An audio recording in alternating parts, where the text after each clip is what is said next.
根据台南市2017年行动病院全面健检的推估，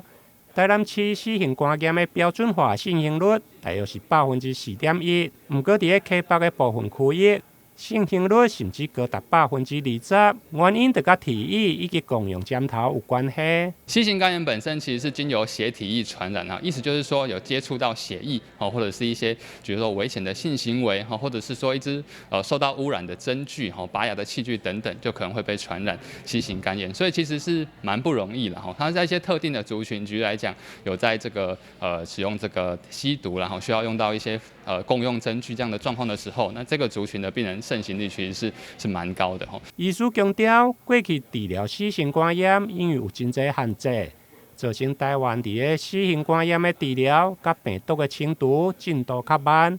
现在卫生福利部针对第一届治疗失败的族群，将再次开放第二次的口服C肝的抗病毒药物的治疗。我们知道 C 型肝炎的治疗其实从106年就开始治疗啊，那只是说有一些族群的病人，他是过去治疗失败，或者是吃过药之后又重新感染的病人，那过去是苦无第二次治疗的机会了。那从今年的6月开始，那健保正式通过2次治疗的这个给付条件所以这些族群的病人就可以来使用第2次的药物让他的这个肝脏又恢复到健康的状态。那当然这个药蛮贵的大概25万到30万左右的价格，所以健保的条件是稍微比较严格不过其实现在蛮宽的只要你的体内是有验出病毒的病人，不管你有没有肝硬化或者是其他任何的情形，几乎都可以接受治疗。只是我们有多种的药物，那不同的药物稍微有一些限制如果说一些比较肝硬化严重的病人，某几种药物就不能用那不过这个比较新型的这个药物大概就还好有肝硬化的病人，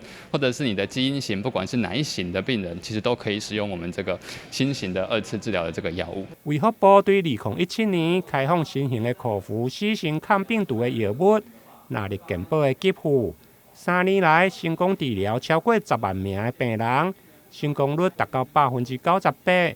其中部分因为病人甲病毒的因素无治好，还有1-2千人左右。现在开放第2次的治疗，患者不但会用节省20-30万的医药费，希望在2025年会用完成达到根除C肝的目标。台南新闻联播采访报道。